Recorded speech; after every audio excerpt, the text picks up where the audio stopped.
Opa! Meu nome é Daniel e eu sou o criador do site Maldito Slide, junto com Wesley, o criador do curso Apresentações que Marcam, além de auditor do TCU, que é o meu trabalho principal.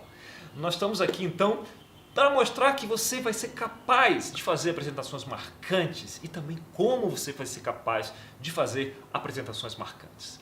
No primeiro vídeo, nós vimos que as pessoas são mais atraídas por problemas do que por oportunidades. Nós vimos também que a gente não deve começar a fazer uma apresentação no PowerPoint. Se você não viu o primeiro vídeo, por favor, vá lá e veja. Você vai ver também que a gente se acostumou com a mediocridade, com apresentações chatas. Eu não sei se você está acostumado a ir a eventos, mas se você tiver, você sabe exatamente do que eu estou falando, como se nós estivéssemos condenados a isso, o que não é verdade. A gente precisa justamente quebrar esse padrão e com a forma certa de nos comunicar, com as técnicas certas, você será capaz de fazer apresentações que marcam, que serão lembradas, que serão elogiadas. Você vai ver que você vai ser muito mais diferenciada. Como desenvolver um superpoder, tá bom? Então vamos lá, vamos junto. Além disso, eu quero agradecer os comentários, nós vamos respondendo. Vai comentando que a gente vai respondendo. Não só na medida do possível, nós vamos respondendo aos comentários. Faça suas perguntas, diga o que você quer saber mais para a gente poder construir melhor relacionamento e poder dar o maior valor possível para você. Lembra? Precisamos mudar a realidade dos nossos eventos. Nesse ponto, talvez você esteja pensando que, isso não é para mim, eu não tenho o dom da palavra. Você tem que nascer com o dom. Tem gente que nasce com esse dom. E eu não nasci com esse dom. Na hora que eu nasci, Pai do Céu olhou para cá e falou: não, você já tem outras coisas, você não vai ganhar esse dom. Então sinto muito. Quando você for falar em público, você vai ser chato, você vai gaguejar, vai ficar ansioso, você não vai conseguir falar com as pessoas, elas vão dormir, vão olhar para o outro lado, vão sair da sala, vão pegar o smartphone e não vão te dar a menor bola. Deixa eu te falar uma coisa, esse dom é um mito. Deixa eu repetir, o dom da palavra é um mito. Eu já ouvi muitas pessoas falarem para mim: mas você tem o dom da palavra. Se elas soubessem quanto custou esse dom, elas não falariam isso. Esse dom é uma mistura de trabalho, estudo e treino. É isso. Isso construiu o dom, não só comigo, mas com muitas outras pessoas. É verdade que algumas pessoas têm mais carisma do que outras, mas todas são capazes de se comunicar com competência. Quando você aplica a técnica, sabe o que significa? Significa que quando você tem um dia mau, e eu já tive vários na hora de falar em público, você vai bem. E quando você está num dia bom, você é capaz de encantar. No começo, quando eu tinha um dia mau, eu ia mal. Simples, né? É até o esperado. Mas quando você domina a técnica e o preparo, quando você tem um dia mau, você vai bem. E quando você tem um dia bom, que a maioria dos dias são bons ou ótimos, você vai ser capaz de encantar. Afinal de contas, a prática, ela só produz a perfeição, só conduz à perfeição quando você pratica com as técnicas certas. Se você praticar com a técnica errada, a prática conduz à permanência, não é? Então a gente sabe disso. Todo mundo que já treinou qualquer esporte e repetiu de forma errada criou vícios. E é isso que a gente acabou fazendo. Ao longo do tempo, assistindo as práticas erradas, acabamos criando vícios. E a gente precisa quebrar isso. Eu sei também que você pode estar pensando: mas eu fico muito nervoso e eu não consigo, na hora dá um branco, gaguejo e tal, e a ansiedade toma conta de mim. Olha, não tem pílula mágica contra a ansiedade. Não tem pílula mágica. Mas, com a prática e as técnicas certas, com o método certo, a ansiedade não vai sumir, mas na hora que você estiver diante das pessoas, o treinamento toma conta, o suficiente para você conseguir passar a sua mensagem. E depois do segundo, do terceiro minuto que você relaxa, você vai poder passear e ir adiante.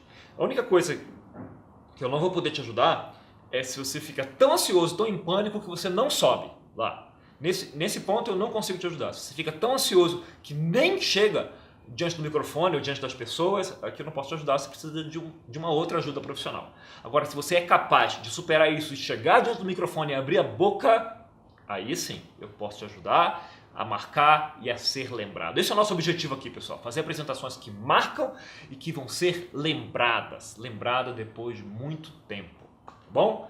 Vamos lá. No primeiro vídeo, nós falamos sobre estruturar sua mensagem em torno de um problema. Então, Lembra? Pessoas são movidas por problemas, mais do que por oportunidades. Então estrutura a mensagem em torno de um problema. E como que a gente faz isso? Estruturamos a mensagem aí, como é que a gente passa? Então, pessoal, você tem um problema. Houston, you have a problem. Não tão diretamente assim. Como é que você faz quando você está conversando com seus amigos? Quando você está conversando com seus amigos no trabalho, na família, com seus irmãos na igreja, como é que você faz? Como você conduz uma conversa quando você está ajudando alguém a superar um problema? Você vai, não fala a respeito, não ilustra, não conversa. Se você é capaz de sustentar uma conversa com alguém, com seus amigos e entretê-los, você é capaz de falar em público. Falar em público é como uma conversa. Você vai conversar com as pessoas, assim como você faz no trabalho, na igreja, em casa, com o pessoal do futebol, com suas amigas. É como uma conversa. Você vai atacar o problema como se estivesse conversando com a plateia, não como se estivesse fazendo um discurso. A gente sobe no palco muitas vezes e pensa, poxa, eu preciso me proteger porque aqui eu estou exposto, as pessoas estão me julgando, então qual é a forma mais segura? E acabamos adotando um tom que eu vou chamar aqui de tom neutro executivo. O tom ali, você mantém o tom, você fala as palavras já bem pensadas, flutua pouco a voz, tenta ser o mais claro possível, e o que você consegue com isso é ser extremamente sonolento com as pessoas. Então, quando você conversa com as pessoas, normalmente não é assim. Você conversa, sua voz flutua, você se anima, você ri, as pessoas prestam atenção, elas interagem, balançam a cabeça. Você está interessado em prender a atenção das pessoas, você está interessado, a palavra mágica aqui é entreter aquelas pessoas na conversa. E quando você fala em público, você está conversando com um grupo de pessoas para resolver um problema, tentando entretê-las. Converse com a sua plateia, aquilo é uma conversa. Pô, mas é um monte de gente, eles não respondem em volta e eu nem consigo ver direito. Legal, foca o olho em uma ou duas, por mais ruim que seja uma apresentação, sempre tem um anjo na plateia que olha para você e fica assim com a cabeça, acompanhando. Nem que seja sua mãe, tem alguém lá fazendo isso. Foca nessa figura que está contigo lá.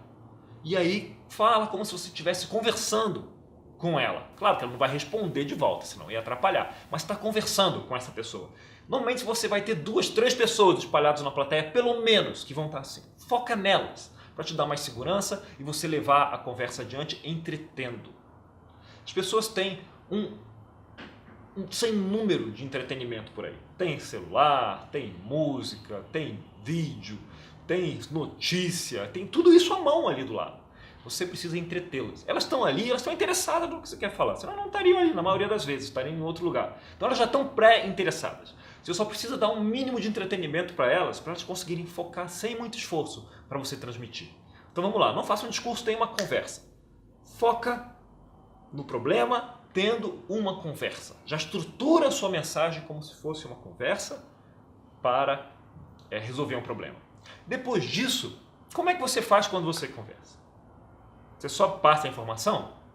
Se você quer convencer alguém como resolver ou quer ensinar algo, provavelmente você conta uma história também.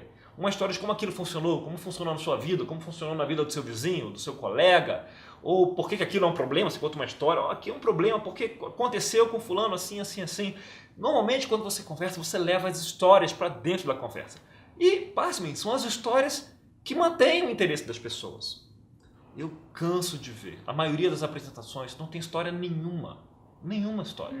Como se fosse algo errado, como se fosse um pecado. Não, isso aqui é profissional, é acadêmico, então eu tenho que transferir informação. Não!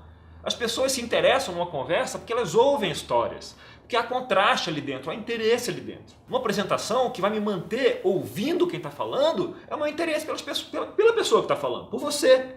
Quando você fala como se estivesse conversando comigo e conta histórias para mim, eu vou prestar mais atenção em você. Então, volta o dia de ontem, quando você estruturar a sua apresentação fora do PowerPoint, na folhinha de papel, põe o problema, estrutura como uma conversa e coloca histórias. De preferência, uma história tanto para mostrar por que aquilo é um problema, quanto uma história para mostrar por que a sua solução funciona. Pelo menos uma história. Ah, mas eu só tenho 5 minutos. Qual é o problema? Você pode contar uma história de 1 minuto. Só não faça uma apresentação sem contar uma história. Então, captou o básico? Estrutura fora do PowerPoint, em torno de um problema, contando histórias, tanto na contextualização quanto na solução. Fora isso, muita gente tem perguntado se não teria uma solução mais completa a respeito de apresentações. Muito mais do que caberia aqui nessa semana, nesse primeiro workshop. A verdade é que tem. Eu tenho trabalhado nisso há muito tempo. Mais do que isso, eu já dei o curso presencial do Apresentações que Marcam presencial várias vezes. Tanto no trabalho, a meia dúzia de vezes, quanto fora, na igreja.